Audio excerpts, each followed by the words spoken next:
আসসালামু আলাইকুম। আজকে আমরা কথা বলব মাহমুদুল হাসান সোহাগের ৩টি প্রশ্ন নিয়ে। তো সোহাগ ভাইয়া আরজে কিবরিয়া নামে একজনের টক শোতে গিয়েছিলেন এবং সেখানে তিনি অ্যাকচুয়ালি ৩টি প্রশ্নের কথা বলেছিলেন। যে ৩টি প্রশ্নের কারণে অথবা যে ৩টি প্রশ্ন নিয়ে রিসার্চ করতে গিয়ে তার আসলে ধর্মের দিকে ফিরে আসা অথবা অবিশ্বাসী থেকে একজন বিশ্বাসী হওয়া।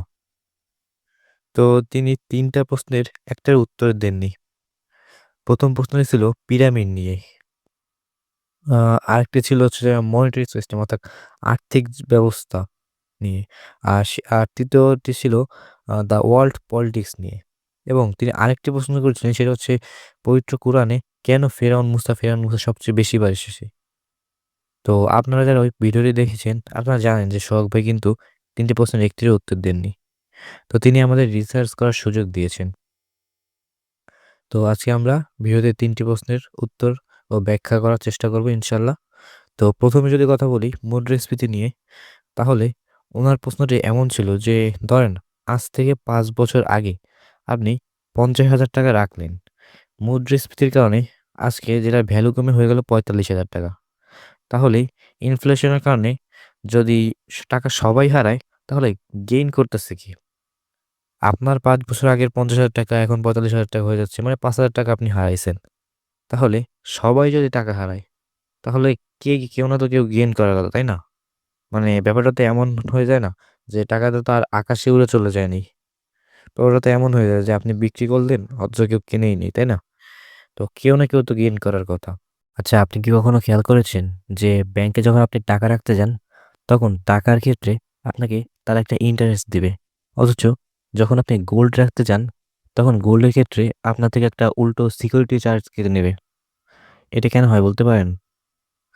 দেখেন, ব্যাংক আসলে চায় না যে আপনি গোল্ডে কনভার্ট হন। কারণ যখনই আপনি গোল্ডে কনভার্ট হবেন তখনই আপনার উপর থেকে তারা কন্ট্রোল হারিয়ে ফেলবে। কারা কন্ট্রোল হারিয়ে ফেলবে? সিস্টেম কন্ট্রোল হারিয়ে ফেলবে। আর এই সিস্টেম চলায় কারা? আচ্ছা দাঁড়ান সেটাও বলছি একটু পরে। তো ২য় বিশ্বযুদ্ধের পর আ তারা করে কি নবী রাসূলগণদের যে কারেন্সি ছিল অর্থাৎ স্বর্ণ মুদ্রা, রৌপ্য মুদ্রা এসব তারা উঠিয়ে ফেলে এবং তার বিনিময়ে আমাদের ধরিয়ে দেয় একটা কাগজের টুকরা। আর আজকে বিশ্বে দেখবেন যেকোনো দেশ চাইলেই কিন্তু ইচ্ছেমতো টাকা ছাপাতে পারে না। একটা দেশ ততটুকুই টাকা ছাপাতে পারে যতটুকু ইউএস ডলার তার কাছে থাকে। কিন্তু আমেরিকার দিকে আপনি তাকান, আমেরিকার কিন্তু কোনো কোনো নিয়ম নেই, কোনো নীতি নেই। তার যত ইচ্ছা তত টাকা ছাপাতে পারে। এখন প্রশ্ন করতে পারেন যে মুদ্রাস্ফীতি যদি হয় তাহলে টাকাগুলো কারা পায়? অবশ্যই আমেরিকা পায়। আর নিউ ওয়ার্ল্ড অর্ডার অর্থাৎ দাজ্জালের যে শাসন ব্যবস্থা সেইটা বাস্তবায়নের আগেই এভাবেই তারা পুরো পৃথিবীর যে অর্থ সম্পদ সেগুলো এক জায়গায় করতে থাকে।